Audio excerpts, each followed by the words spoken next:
What's up, guys? Welcome back to my podcast.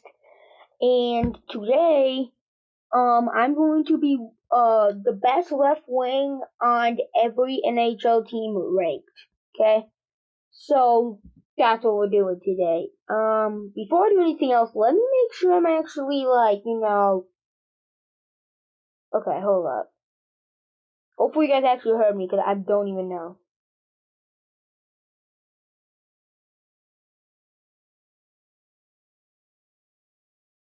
Okay, yeah, you did it.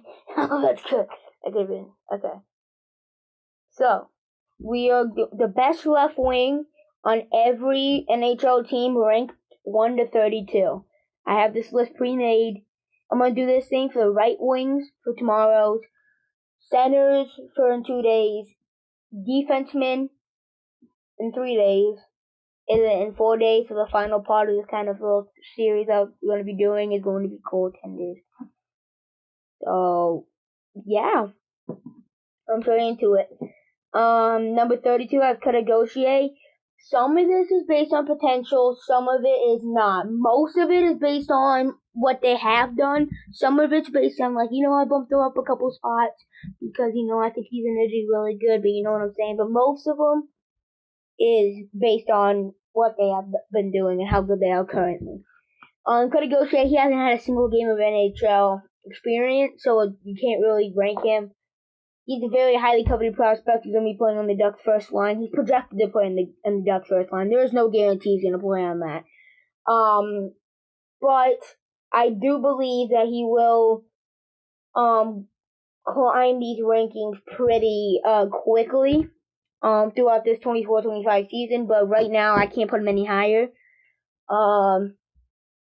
because of the fact. But if you look at his stats, he has good stats in his past years. Like in Boston College last year, he had 65 points in 41 games, 38 goals in 41 games. Like he's a highly coveted prospect for the Ducks. But yeah, right now I put him at 32. 31, I put him a JJ Peterka. He doesn't have that much years of NHL experience. He's super young, but I put him here. I think again he will climb up these rankings, but for now I put him right here. Again, like Katagoshie, first of all, I think he'll climb these rankings. Second of all, he's a highly coveted prospect for Buffalo, one of the better prospects. So I think I'm going to keep him here. 30, Jonathan Huberdeau.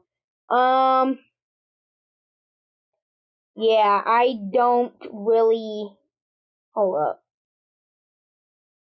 There we go, that's better. Okay.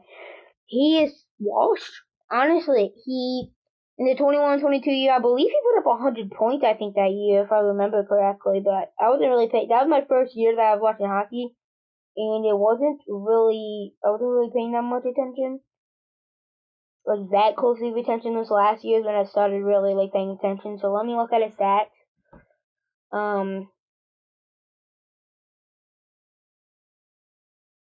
21-22 year, he put up 115 points in 80 games. The year after that, he put up 55 points in 79 games, and in the past year, he put up 52 points in 81 games. He's fallen off. He's not good anymore. I don't know what happened, but ever since he left Florida, he's been trash. So 30, I think, is a good spot for him. 29 for Michael Bunting. I do like Michael Bunting. Don't get me wrong. I do like Michael Bunting. He is a good, hard-working top six, but he is not a number one left wing. He shouldn't. He's no way. I get he's not playing in the first line, but he is the best left wing. And then also, I do need to mention that, first of all, I got two things to mention. First of all, not every single player on this list is the first line. It could be the second line left winger, and it could just be the overall better, but he could be down there for depth. You get what I'm saying? Second of all, this is a season opener. It's season 3. I forgot to mention that right away. Yeah, it's a season 3 opener. Season 3 episode 1. So season 3. We got this episode and then 19 more episodes until we get to season 4. So yeah. Okay, so I put 28 Johnny Gaudreau. I do think Johnny Gaudreau is able to bounce back because he has the talent around him to do it. Sean Monahan is fantastic center, playmaking center. I give Johnny Gaudreau as a playmaker too, but Sean Monahan can finish also. I think Johnny Gaudreau was very poorly defensively because his whole thing was offense, and he hasn't been producing offensively the last 2 years ever since he left Calgary. So he's kind of like very mediocre defense, while not offensively producing. Not two good combinations.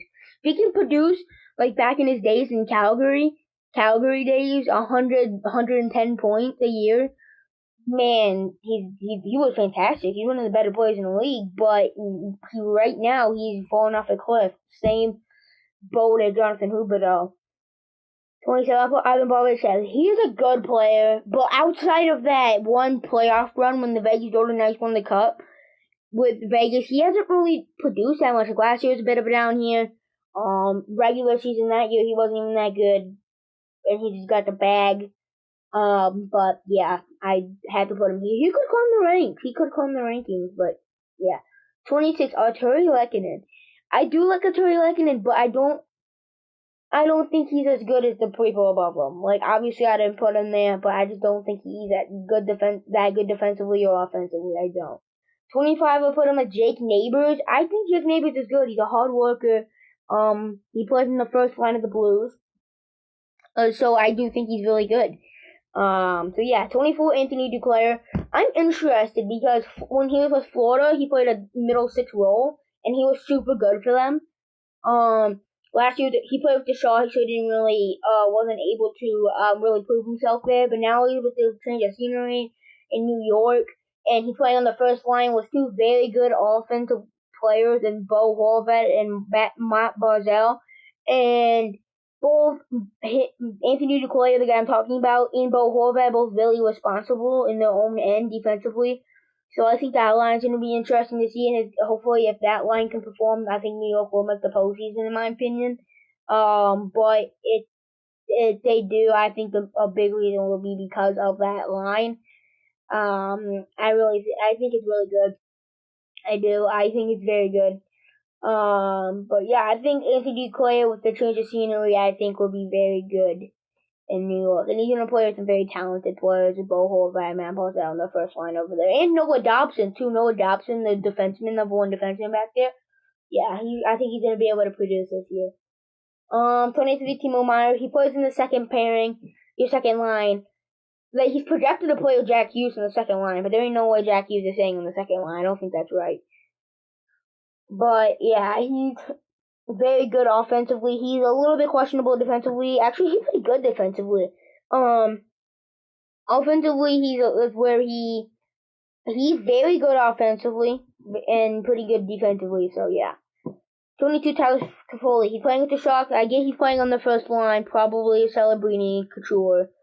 Maybe probably just Celebrini. I don't know. We'll have to see how that shakes up. But I think Tyler Toffoli is a great player. He's a hard worker. He gets in the dirty areas, but he's playing with the Sharks, and I don't think he's better than the people above him right now. I don't.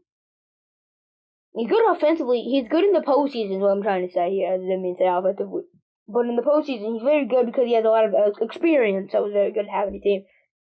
Well, it doesn't make much sense that the Sharks have him for that case because the Sharks are going to be nowhere near the postseason, but not that that is any relevance because the Sharks are not going to make the postseason. But I'm just saying, if he was on a contender, and he could be traded to a contender towards the trade deadline, because the Sharks aren't going to be anywhere near the postseason, so they could definitely trade him and get some more assets. That could be the reason why they get him. But I don't think he's going to end this year on a Shark. And if he does, I'll be kind of shocked, and he'll probably get traded. Yeah, I think he's going to get traded trade deadline. Because they're not going to make the postseason. So it's not like they're gonna we're gonna need you for experience, man. Like, we can't let you go. You're one of our key contributors and offensively, and what would we do without you? Like, they're tanking. Like, they're trying to get a good pick right now, like, the next, year or two. So yeah, I think he's probably gonna end up climbing the ranks. But for now, I have to put him in 22. 21, I put Owen Tippett. I like Tippett. He is very good. Offensively, he's still relatively young. He's great offensively, great offensive producer, one of the better offensive producers over there in Philadelphia. And he's responsible defensively, and I really think Owen Tippett will climb the ranks. We're now put him in 21. 20 for Tyler Patouche. This guy's the definition of a hard worker. He's a hard worker. He's a grinder. He's physical. He gets in the dirty areas. Very good experience. He's good in the postseason last year for the Leafs. So yeah. 19 for Jed McCann. He was a 30 goal scorer 2 years ago. It might have been 3 years. No, I think it was 2 years ago. So I think that was the year they made the postseason and beat the Avalanche in the first round. But yeah, I think he's really good offensively. He just hasn't really had that much people surrounding him. But now he has Stevenson. I don't think Stevenson's going to be on his line. But either way, he has Brandon Montour and Stevenson. He has a little bit more help offensively. So I do think he might climb the ranks a little bit. But right now, I'll put him in 19. 18, Quinton Byfield. This is when I said he has a little bit of potential put into it. He just got a new contract. I really think that he's gonna climb the ranks even more these next year or two. But for right now, put him at 18. But I really like Quinton Byfield, and that deal was fantastic for the team when they just recently signed him. 17 for Alex Ovechkin. He has slowed down the last couple of years. It actually looks like he's aging. But he's still a consistent 20, 30 goal scorer now. He's obviously the greatest goal scorer of our generation, but we're talking about currently. So he didn't quite crack the halfway mark of 16. Speaking of cracking the halfway mark of 16, I'm putting Uri Slafkowski. Uri Slafkowski is, oh my god, I just need to find the words here. Okay, he is he's young. He's playing on the first line. He's got an 8-year extension, a pretty big contract, and he is playing on the first line. The first 2 years of his career didn't go that well. This past year, he was injury prone, in and out of the lineup due to injuries. For the first half, the second half, he astronomically improved offensively. He got so many points. One of the key contributors to the second half of the year, and I'm really excited to see how he does after getting that big payday this offseason. They really believe in him. Kent Hughes, GM of the Canadiens, he really believes in him, and if I was him, I would do the exact same thing. Next, Matthew Knies of the Maple Leafs. He is good in the regular season. Offensively produces consistently. Defense, he's responsible defensively. Good top six. Are very, very young. But in the postseason, man, that's what put him so high for me. His postseason, back-to-back phenomenal postseason runs for him. It proved to me how good and clutch he is. I think he might even climb the ranks in the future, but, right now I put him at 15. I really like Matthew Knies offensively and defensively. 14, Kyle Connor. Kyle Connor is very good offensively, 100-point scorer, I believe. If not, he probably will be. But last year, he's a bit injury prone. He is injury prone. Last year, he was injured for a bunch of the year. But if he's a little bit more healthy, maybe he might even crack the top 10. But right now, I put him in 14 just because of the fact that he's hurt most of the time. 13, Jake DeBrusk. I think Jake DeBrusk was a fantastic acquisition to replace Elias Lindholm in Vancouver. He's probably gonna play in the either first or second line. Great top six, a hard worker, grinder, physical, top six player. Produce offensively, being super responsible in his own end. Great defensively. So yeah, I put him at 13 right now. 12, Andrei Snechikov, one of the most skilled guys on this list. Proved it by doing multiple Michigans. He is so good. If it's the last year or 2 years ago, I believe it was 2 years ago, but it might have been last year. Actually, I think it might have been last year. But either 2 years ago or last year, he was injured for most of the year, so that really set him back. But I mean, he is so good. He plays in the first line left wing, best left wing. That's why he's in this list entirely. But I put Andrei Snechikov here because I do really like Andrei Snechikov. Andrei Snechikov is a fantastic player. Very skilled, but if he can stay healthy, I think he can really improve. 11, Brad Marchand. I know he is not one of the big superstars in the league anymore, but he is still good, and you have to admit that. Brad Marchand is very good. He is great offensively. He can still put up probably about a point a game, maybe a little under a point per game, 70, 80 points a year, probably, maybe, around that area. Being super good defensively. He's a player you don't want to play against. His nickname's a rat, the rat for a reason. Very ratty. You can look up his dirty highlights. He can be dirty, but most of the time it's not. Trust me, he has a bunch of dirty clips from a while ago, but now he's not quite as dirty, but trust me, he can still get dirty, but he's a rat. just cracking the top 10 in the best left. Okay, so for case you don't know what we're doing, in case you didn't read the title or whatever, the best left wings on every team ranked 1 to 32. Top 10 on this list here. Number 10, Alex DeBrincat of the Detroit Red Wings. He was super good for them with Blackhawks in 21-22 season. He put up 40 goals with them in that team that wasn't even that good.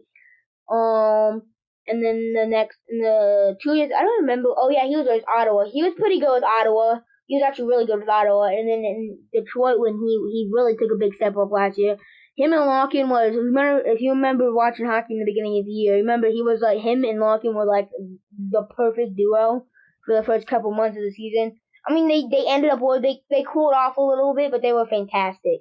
I think they're gonna get even better together with the chemistry and stuff. But man, again, he's 5'7", and people think he trouble the size, which he is. It's not good to be 5'7", but he has handled it very well, and he is very good offensively with being good defensively. Now, I'm Clayton Keller. I'm a Clayton Keller fan of the Utah Hockey Club. He plays in the first line. He has consistently been their best player for the past few years, and I think he's going to continue to be their best player for the next year or two, maybe 3, until Logan Cooley really takes a big step up. And he might still be after that, but until Logan Cooley really takes a big step up, there's nobody really contending for him. Besides maybe Mikhail Sergeyev if he is healthy and really huge. But I still think it would be Clayton Keller. He's been through ups and downs. He should realistically be the captain. I'm not gonna lie. I don't think they have a captain. But he should be the captain either way. But yeah, I'm with Clayton Keller. He's so good offensively, being great defensively as well. Don't get that wrong. He's a great defensive player, but his things offensively, on the power play, he's been the best player on the power play, consistently. So yeah, I'm gonna have to go with Clayton Keller, the number 9 spot. Number 8, captain of the Ottawa Senators, Matthew Tkachuk's is he older? I think older brother. Blake Chuck. He is a very physical guy. He loves to lay the body, gets in the fights quite a bit. He's a grinder, but he is super good offensively and defensively.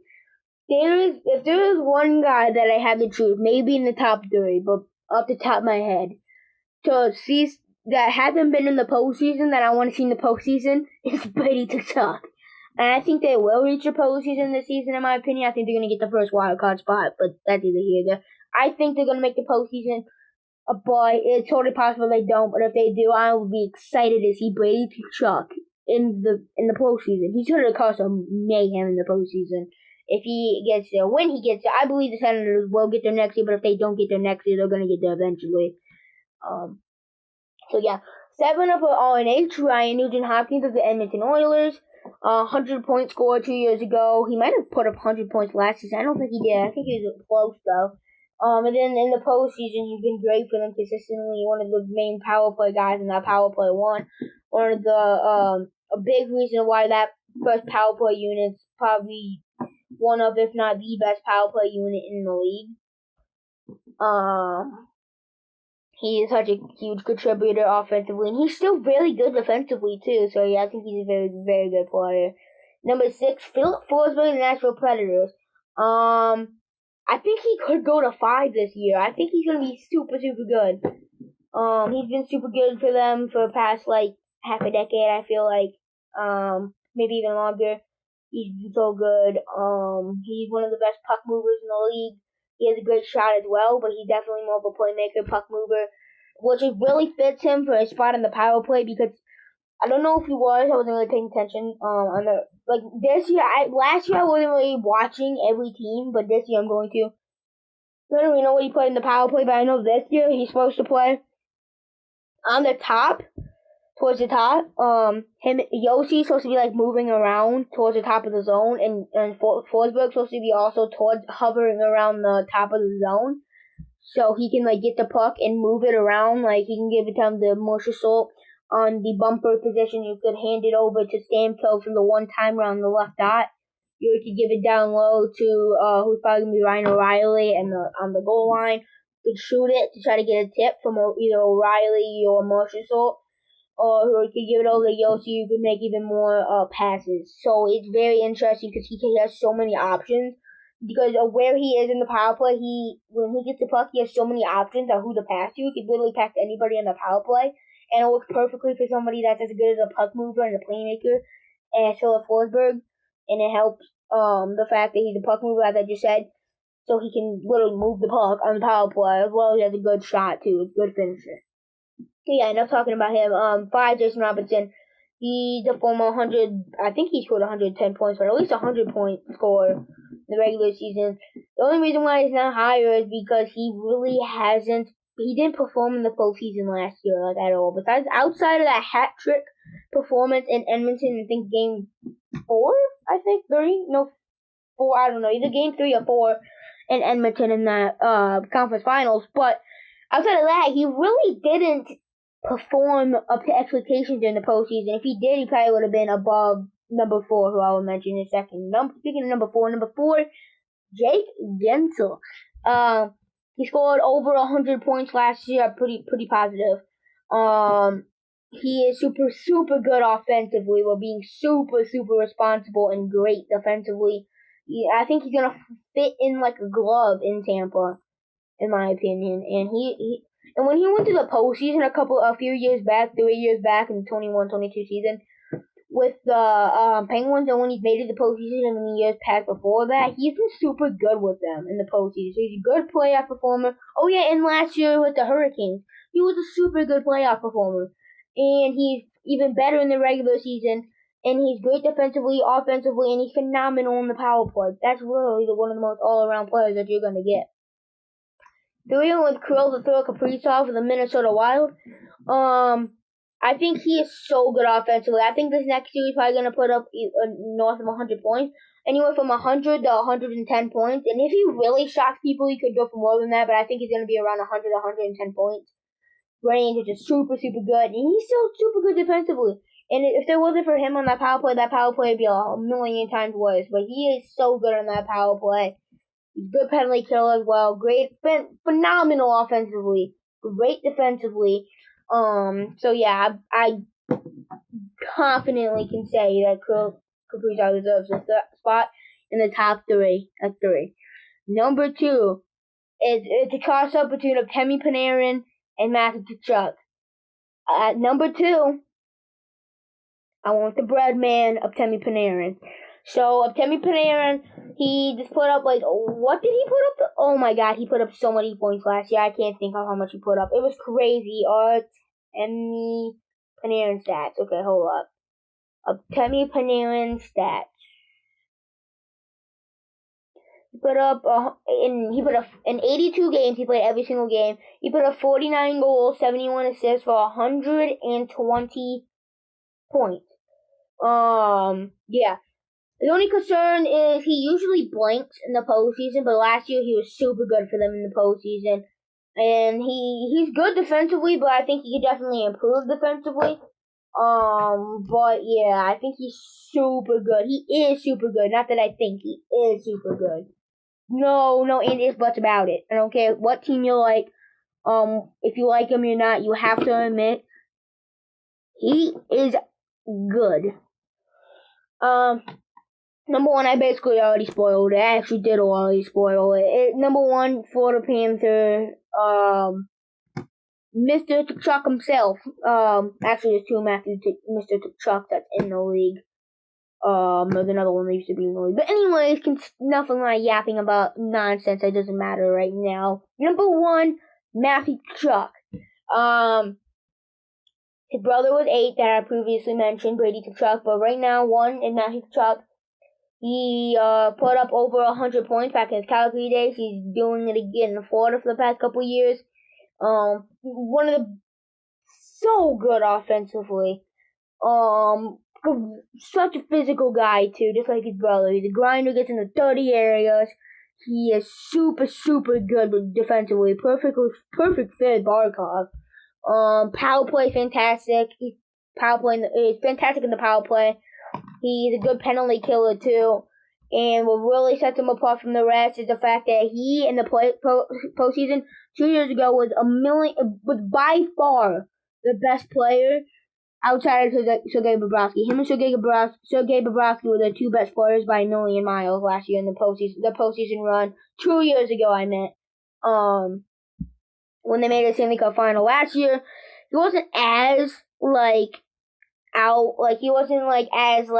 outstanding. He wasn't standing out from the pack of how good he was, but he was super good last year. He was slightly underrated, I feel like, last year in the postseason run, when they won the cup last year over there in Florida. He just won the cup, that boosted him a little bit, and he was the main part of that. But yeah, that's it. That's gonna be it for today's episode. I'm gonna do the same thing for right wing tomorrow. I'm gonna do the same thing for center in 2 days. Actually, 3 days. No, 2 days. Yeah, no, that's right. 2 days and 3 things. In 3 days, I'm gonna do the same thing with defenseman, number 1 defenseman. In 4 days, I'm gonna do a little finale to this, a little 5-day series that I'm doing is gonna be goaltenders. So yeah, I'm gonna do it for today's episode. Today was about a 26-minute episode. That was pretty decently sized. In a week or 2, I have a few really, really good podcast episodes lined up. So I have this little 5-day series going on for the next 4 days. On Wednesday, so today is Friday, and then Saturday, Sunday, Monday, Tuesday, I'm all doing this little 5-day series. Wednesday, I'm doing top 10 players, no goalies. Top 10 skaters. Top 10 only 2 positions that matter are forwards, so center, right wings, left wings, and defensemen. Those are top 10. And then Thursday's going to be top 10 goalies. Top 10 goalies in the league. I'm going to be ranking them. I'm going to pre-made list. On Friday, we're going to be doing the tier list, ranking teams based on their power play. Saturday is going to be the August power rankings. In case you guys forgot, I did July power rankings earlier in July. I'm going to do it again for August. That's going to be fun. Sunday, I'm going to do 1 player to break out in every NHL team. So 1 player to be somebody that hasn't really done much, but somebody that's going to be fantastic next year in this breakout year. You guys should know what a breakout year is if you guys follow sports. If you watch my podcast, you either follow hockey, follow sports, you both. You should know what a breakout player is. Next Monday, 2 Mondays, I'm gonna do my second out of my 3rd NHL tier list and how good teams are going to be, in my opinion. Cup contenders, cup favorites, playoff teams, wild card. I've already done this in the past, but I'm gonna do it again because I'm doing it 2 times. One in July or June. I don't know. It is in June or July. August, I'm gonna do it a week or 2, maybe a couple more before that. But I don't know. A few weeks before the preseason starts, to do my final one. But this is my second out of my eventually gonna be 3. Basically predicting next season. And then the next day after that, on 2 Tuesdays, I'm going to be doing my NHL 2024-2025 season predictions. I've already done this in the past again, but I'm going to do it again. And then, like I just said before, I'm going to do it again, a lot of agains, again in September, anywhere from 1 to 5, probably 1 to 3 weeks before the preseason starts. Do my final one. But yeah, that's just my plan lined up. If I come up with any other ideas before then, I'm going to write them down. But that's my plan for now. I'm going to have to come up with other ones when those come out. But yeah, I have the next week 1 to 2 weeks already lined up. So that's good for me. But yeah, I'm going to end today's podcast episode. I will see you guys tomorrow in season 3, episode 2. Peace.